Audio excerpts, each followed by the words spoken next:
प्रौद्योगिकी के दुनिया में तेजी से विकास हो रहा है। अब धीरे धीरे इंसानों की जगह मशीनें लेती जा रही हैं। लेकिन इन सब के पीछे एक महत्वपूर्ण कारण यह है कि जब कंप्यूटर का विकास हुआ था तो इसके विकास ने प्रौद्योगिकी के क्षेत्र में एक तहलका मचा दिया था, जिसकी वजह से आज हम लोग इतना एडवांस बन चुके हैं।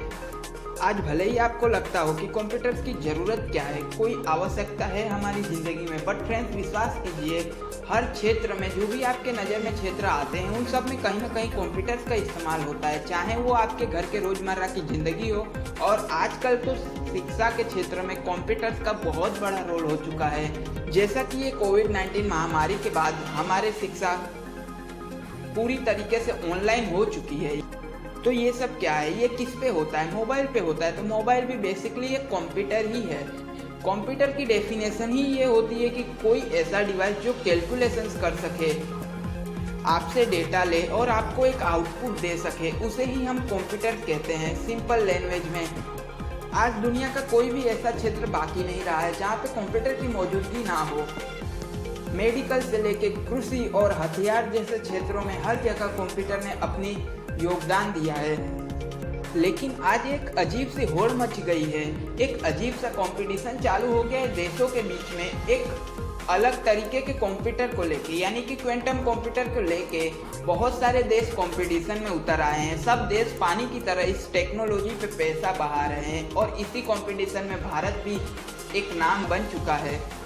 भारत सरकार ने भी इस फील्ड में एक दिलचस्पी दिखाई है और इस पे पैसे लगाने का निश्चित किया है। लेकिन फ्रेंड्स, ऐसी कौन सी बात है कि हर देश इस टेक्नोलॉजी को प्राप्त करना चाहते हैं? इस बात का अंदाजा हम लोग गूगल के एक डेमोस्ट्रेशन से लगा सकते हैं। 23 अक्टूबर 2019 को गूगल ने एक डेमोस्ट्रेशन दिया था और उसमें क्वांटम सुप्रीमेसी की बात की गई थी। गूगल के साइंटिस्टों ने एक ऐसा इक्वेशन सोल्व करके बताया जो यदि हम लोग आज के सबसे बेहतरीन सुपर कंप्यूटर में सोल्व करें तो हमें 10,000 सालों का समय लग सकता है। लेकिन गूगल के क्वांटम कंप्यूटर्स ने इस चीज़ को महज 3 मिनट में करके दिखा दिया। तो अब आप सोच ही सकते हो कि ये टेक्नोलॉजी कितने उच्च लेवल की, कितनी तहलका मचाने वाली है। इसी वजह से ये टेक्नोलॉजी हर जगह पे ट्रेंड कर रही है। हर देश इस टेक्नोलॉजी को जल्द से जल्द पाने की फिराक में है। इस टेक्नोलॉजी के आने से हमारे कंप्यूटर्स की स्पीड कहीं लाखों गुना बढ़ जाएगी आज के सामान्य स्पीड से। तो जाहिर सी बात है कि हमारा पूरा भविष्य इस टेक्नोलॉजी पर कहीं ना कहीं आधारित हो सकता है। तो हमें आखिर ये तो पता होना चाहिए कि ये टेक्नोलॉजी है क्या, इसके काम करने का तरीका क्या है और ये किस प्रकार से हमारे आम कंप्यूटर से इतनी अलग है और इसकी इतनी पावरफुल स्पीड का कारण क्या है। तो चलिए जानते हैं आज आपके इन सब सवालों के जवाब को। तो चलिए शुरू करते हैं आज का ये वीडियो। सबसे पहले जानते हैं व्हाट इज क्वांटम कंप्यूटर। इस टर्म का एक मतलब क्या है? तो कंप्यूटर का मतलब तो आपको पता ही है, जैसा कि मैंने आपको पहले बताया, कैलकुलेशंस करने वाला डिवाइस। लेकिन क्वांटम का मतलब क्या है? क्वांटम का मतलब एक सबसे छोटी साइज। क्वांटम इस जगह पर एक साइज को दर्शाता है। क्वांटम यानी नैनोमीटर्स की बात की जाती है। हम लोग एटम्स और उसके अंदर की चीज़ों की, यानी प्रोटॉन, इलेक्ट्रॉन और न्यूट्रॉन की जब बात करते हैं तब यहाँ पे क्वांटम शब्द का प्रयोग किया जाता है। इसकी एक विशेष शाखा भी होती है साइंस के फील्ड में। तो हम लोग इसी क्वांटम कंप्यूटर को समझने जा रहे हैं। तो आपको सबसे पहले एक बात मैं बता देना चाहता हूँ कि आप यहाँ पे जो भी आम जिंदगी में लागू होते हुए नियम जानते हो साइंस के, तो प्लीज़ उन सब चीज़ों को इस वीडियो में भुला दीजिए, क्योंकि वो सब लॉस क्वांटम दुनिया में काम नहीं करते। क्वांटम दुनिया के एक अलग ही लॉ होते हैं। आप क्वांटम दुनिया में एक ही एक्सपेरिमेंट को लाखों बार करोगे तो आपको लाखों अलग अलग रिजल्ट देखने को मिलेगा, यानी कि हम कोई भी अंदाज़ा नहीं लगा सकते। चलिए ये सब छोड़िए, हम हमारे मेन मुद्दे पे आते हैं। सबसे पहले हम जानते हैं कि ये क्वांटम कंप्यूटर हमारे आम कंप्यूटर से अलग क्यों है, क्या अलग चीज़ है जो इसे अलग बनाती है। तो इसमें बहुत से डिफरेंस है। पहला डिफरेंस तो ये है कि क्वांटम कंप्यूटर पूरी तरीके से क्वांटम फिजिक्स के लॉ पे बेस्ड है, जिन लॉज की तुलना हम रोज़मर्रा की ज़िंदगी में नहीं कर सकते। और भी एक डिफरेंस है जो इसे पूरी तरीके से आम कंप्यूटर से अलग बनाता है। उस चीज़ को समझने के लिए आपको पहले आम कंप्यूटर के वर्किंग मॉडल को समझना होगा। तो हमारे रोज़मर्रा के जो कंप्यूटर्स इस्तेमाल होते हैं उनका मेन जो यूनिट है जिस पे वो सब कुछ कैलकुलेशन कर पाते हैं वो क्या है? प्रोसेसर। और प्रोसेसर किस प्रकार से काम करता है? तो प्रोसेसर में हजारों ट्रांजिस्टर्स लगे होते हैं और ये ट्रांजिस्टर या तो ऑन की स्टेट में रहेंगे या तो ऑफ की। और जैसा कि हम लोग जानते हैं कि कंप्यूटर बाइनरी लैंग्वेज को समझता है, यानी कि 0 और 1, या तो एक समय पे कोई बीट 1 हो सकता है या तो 0। इस चीज़ को ज़्यादा कॉम्प्लेक्स मत समझिए, ये महज एक स्विच की तरह है। जैसा कि आपके घर में एक इलेक्ट्रिक बोर्ड में स्विच होता है जिससे आप पंखे को चालू कर सकते हो, बंद कर सकते हो, लाइट चालू कर सकते हो, बंद कर सकते हो। यही सेम चीज़ कंप्यूटर पे भी है। आप जितने भी कॉम्प्लेक्स एप्लीकेशंस रन करते हो, प्रोग्रामिंग करते हो, वीडियो एडिटिंग करते हो, वो सब बैकएंड पे इसी लैंग्वेज द्वारा हैंडल किया जाता है। तो यदि ट्रांजिस्टर्स में इलेक्ट्रिसिटी इलेक्ट्रॉन्स फ्लो हो रहे हैं तो उस पर्टिकुलर ट्रांजिस्टर की वैल्यू 1 हो जाएगी, और यदि नहीं कर रहे हैं फ्लो तो उसकी वैल्यू 0 हो जाएगी। इसी प्रकार से 0101 की लैंग्वेज समझता है हमारा कंप्यूटर, और इसके बाद आप जो भी इनपुट देते हो उसका इस लैंग्वेज में ट्रांसलेशन होता है, और फिर वो जो आपका क्वेश्चन होता है उसे इस लैंग्वेज द्वारा सोल्व करके फिर आपको फिर से ट्रांसलेटेड किया जाता है आपके लैंग्वेज में, और आपको आउटपुट दिखता है आपके मॉनिटर या फिर आपके आउटपुट डिवाइस पे। लेकिन क्वांटम कंप्यूटर में ऐसा कुछ नहीं होता। क्वांटम कंप्यूटर भी बीट पे बेस्ड है, बट यहाँ पे एक अलग प्रकार की चीज़ है जिसे हम क्वांटम बीट्स कहते हैं, जिसे क्यूबिट भी कहा जाता है। ये क्यूबिट में एक खास चीज़ ये है कि ये क्यूबिट 0 और 1 तो होती ही है, प्लस इसमें एक मेन केस यह भी है कि क्यूबिट या तो 0 हो सकती है या 1 हो सकती है, प्लस साथ में ये 0 और 1 दोनों स्टेट में एक ही साथ हो सकती है। यानी कि यहाँ पे 4 पॉसिबिलिटीज हो जाती हैं, जो कि इसकी कंप्यूटिंग पावर बढ़ाने के लिए बहुत ज़्यादा ही जिम्मेदार है। जो कि हमारा कंप्यूटर सिर्फ 2 ही चीज़ को समझ सकता है, तो फिर हमारा कंप्यूटर भी कॉम्प्लेक्स इक्वेशन सोल्व कर सकता है, बट उसकी जो पावर है वो बहुत कम है। हम यदि उन इक्वेशंस को हमारे सुपर कंप्यूटर्स में भी करने की कोशिश करें तो शायद सालों साल बीत जाए। यही एक मेन कारण है कि हमें क्वांटम कंप्यूटर की ज़रूरत पड़ी। इस सब चीज़ की शुरुआत साल 1980 में हुई थी, जब फिजिसिस्ट पॉल वेनियफ ने quantum mechanical model of tuning machine introduce किया था। तब रिचर्ड फेरमैन और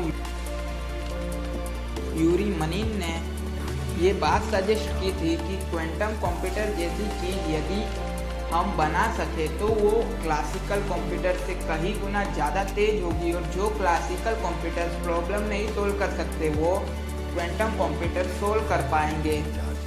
और तभी से इस चीज़ पे हू हल्ला मचा हुआ है, और बहुत समय के बाद इस पे रिसर्च शुरू हुई, और ये रिसर्च बहुत ज़्यादा लंबी है। और अभी तक जो गूगल ने इंट्रोड्यूस किया है उस बात की पूरी तरीके से तस्दीक नहीं की जा सकती, उस बात को पूरी तरीके से सच नहीं माना जा सकता कि शायद गूगल ने इसे प्राप्त कर ही लिया है।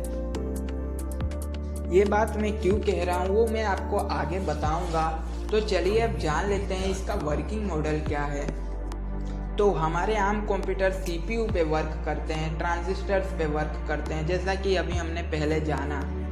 लेकिन ये कंप्यूटर पूरी तरीके से क्वांटम लेवल पे यानी एटम्स के लेवल पे वर्क करता है। अब ये तो हम सब लोग जानते हैं कि क्वांटम दुनिया के लॉ पूरी तरीके से आम दुनिया से डिसरिगार्डेड है, पूरी तरीके से डिसकनेक्टेड है, ऑपोजिट है, या फिर फ्रिक्शन से भी ऊपर के लेवल के हैं। उन्हीं सब लॉस पे बेस्ड है हमारा ये क्वांटम कंप्यूटर।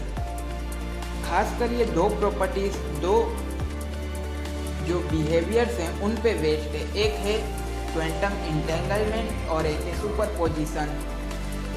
पहले जानते हैं सुपरपोजिशन का क्या उपयोग है और ये क्या चीज़ है। तो सुपरपोजिशन यानी जब हम लोग किसी भी चीज़ के, किसी भी एटम के क्वांटम लेवल पे जाते हैं तो वो एटम या तो आपके हाथ में हो सकता है, या तो आपके पैर के पास हो सकता है, या कहीं पे भी हो सकता है एक ही समय में। आप यदि सोचते हो कि वो एटम आपके राइट हैंड में है तो उसी समय में वो एटम आपके लेफ्ट हैंड में भी हो सकता है। जब तक हम उस एटम को ऑब्जर्व नहीं करते वो चीज़ कोलैप्स नहीं करती, वो उस जगह पर मौजूद भी होता है और नहीं भी। इसीलिए क्वांटम कंप्यूटर्स में 4 पॉसिबिलिटी है। 0 1 तो है ही है, लेकिन 1 और 0 दोनों साथ में भी है। और रही बात क्वांटम इंटेंगलमेंट की, तो ये एक ऐसा अजीब प्रकार का फिनोमेना है जिस पे शायद ही आप भरोसा कर पाओ, बट फ्रेंड्स ये रियलिटी है। आप चाहो तो गूगल पे सर्च करके विकिपीडिया पे पढ़ भी सकते हो, या तो फिर मैं आपको इसका लिंक भी दे दूंगा डिस्क्रिप्शन में, कि जब हम लोग क्वांटम लेवल पर एक ही चीज़ से निकले हुए 2 पार्टिकल को ऑब्जर्व करते हैं और उन 2 पार्टिकल में कुछ कनेक्शन मिलता है तो वहाँ पे एक अजीब प्रकार का फिनोमेना घटता है। समझ लीजिए हमारे पास 2 फोटॉन्स है और वो 2 फोटॉन्स एक ही चीज़ से एमिट हुए और उन दोनों में एक प्रकार का कनेक्शन है। जिस चीज़ को ढूंढना पड़ता है उस साइंटिफिक कैलकुलेशंस और ऑब्जर्वेशन से, बट हम लोग यहाँ पे सपोज कर रहे हैं कि हमारे पास 2 पार्टिकल्स है, 2 फोटॉन्स है ए और बी। अब सपोज ये 2 एक दूसरे से कनेक्टेड है, तो अब हम एक फोटोन को हमारे अर्थ पे रखेंगे। फोटोन ए हमारे अर्थ पे है और बी यूनिवर्स के छोर पे है। अब यदि हम फोटोन ए पे कोई भी एक्सपेरिमेंट करते हैं या तो उसे थोड़ा भी छेड़छाड़ करते हैं तो इनडायरेक्टली बी वाला फोटोन भी छेड़छाड़ का इफेक्ट शो करेगा। यानी कि हम इस बात को समझते हैं जैसे हम लोग ए पार्टिकल को सर्कुलर मोशन में घुमाएंगे तो बी वाला पार्टिकल है वो सर्कुलर के उल्टा घूमने लगेगा। यानी कि यहाँ पे डिस्टेंस मायने नहीं रखती, खाली कनेक्शन मायने रखता है। ये चीज़ ये नहीं है कि बहुत ज़्यादा देर के बाद ऑब्जर्व कर पाओगे, ये तुरंत होगा। जहाँ आपने ये चेंज किया वहाँ वो चेंज हो जाएगा। एक प्रकार से ये लाइट से तेज माना जा सकता है, बट ये लाइट से तेज नहीं है। अब जैसा कि हमने अभी पहले जाना कि जब हम एटम को ऑब्जर्व करते हैं क्वांटम लेवल पे तो वो अपनी प्रॉपर्टीज कोलैप्स कर देता है। यानी कि वो हम जिस जगह पे उसे देखना चाहते हैं उस जगह पर मौजूद होता है, और जब हम नहीं देखते तो वो मौजूद भी होता है और नहीं भी होता है। लेकिन यहाँ पे एक चीज़ बहुत ज़्यादा नड़ती है, बीच में रोड़ा बनती है, वो है इसका सुपरपोजिशन मेंटेन करना, क्योंकि ये बहुत ज़्यादा मुश्किल है। सुपरपोजिशन मेंटेन करने के लिए हमें स्पेस से भी ठंडा एनवायरनमेंट चाहिए, यानी कि -272 डिग्री सेल्सियस, जो हम सोच भी नहीं सकते। ये जो आप इमेज में इतनी जो तगड़ी तगड़ी पाइप्स देख रहे हो, ये अजीब सा स्ट्रक्चर देख रहे हो जिसे देखकर ही दिमाग चकराने लगता है, ये सब कुछ नहीं है। ये सब इसे ठंडे करने के इक्विपमेंट है। बाकी मेन चीज़ तो एक छोटा सा एटम ही है जो पूरा कंप्यूटर मैनेज कर रहा है, और इसमें इस एटम को पावर भी बहुत ज़्यादा कम चाहिए। बट ये कम पावर एटम के वर्किंग पे है, लेकिन इसको ठंडा रखने के लिए कई गुना ज़्यादा इलेक्ट्रिसिटी पावर की ज़रूरत है, और ये टेम्परेचर मेंटेन करना ही बहुत बड़ी बात है। इसे हम अर्थ पे बहुत ज़्यादा मशक्क़त के बाद भी क्रिएट करना नामुमकिन सा है। यदि हम ये टेम्परेचर क्रिएट नहीं कर पाए तो एटम कोलैप्स हो जाएगा किसी एक प्रॉपर्टी में, और फिर हमारी कैलकुलेशंस भी नहीं कर सकते। हम क्वांटम कंप्यूटर का आइडिया इंट्रोड्यूस कर सकते हैं, इस चीज़ को बना सकते हैं, लेकिन इसको मेंटेन नहीं कर सकते, इसको वर्किंग नहीं बना सकते, क्योंकि इसका जो टेम्परेचर रिक्वायरमेंट है वो बहुत ज़्यादा कम है। साइंटिस्टों के अनुसार ये क्वांटम कंप्यूटर तकरीबन 2 केल्विन के टेम्परेचर पे वर्किंग शुरू करेंगे, यानी कि इस चीज़ को मेंटेन करना अभी तक इम्पॉसिबल ही रहा है। इसी वजह से मैं आपको पहले कह रहा था कि शायद ही गूगल ने इस चीज़ को हासिल किया हो। पूरी गारंटी तो नहीं है, बट हम शायद गूगल पे भरोसा भी कर सकते हैं। क्वांटम कंप्यूटर ठीक इसी तरीके की चीज़ है कि जितने की मुर्गी नहीं उतने का मसाला लग गया।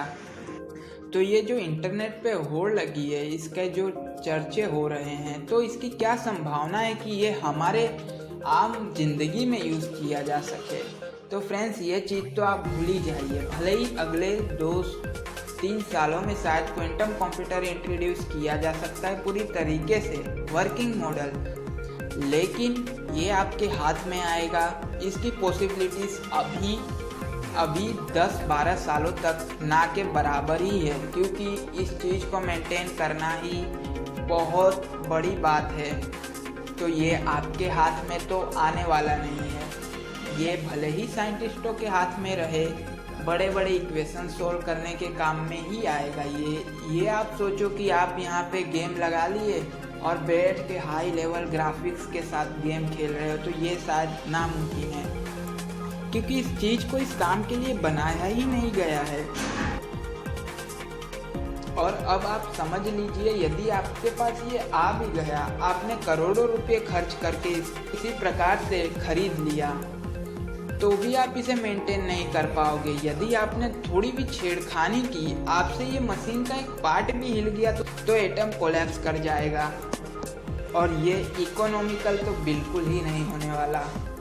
बस तो फ्रेंड्स, आज यहीं तक रखते हैं। हमारी डॉक्यूमेंट्री ख़त्म होती है। वीडियो देखने के लिए धन्यवाद। आशा करता हूँ आपको ये वीडियो पसंद आया होगा, और पसंद आया तो लाइक कीजिए। हमारे चैनल पर नया है तो प्लीज़ सब्सक्राइब कीजिए। ऐसी ही इंटरेस्टिंग वीडियो फ्यूचर में पाने के लिए बेल आइकन दबाना मत भूलिएगा। तो चलिए मिलते हैं नेक्स्ट वीडियो में, तब तक के लिए नमस्कार।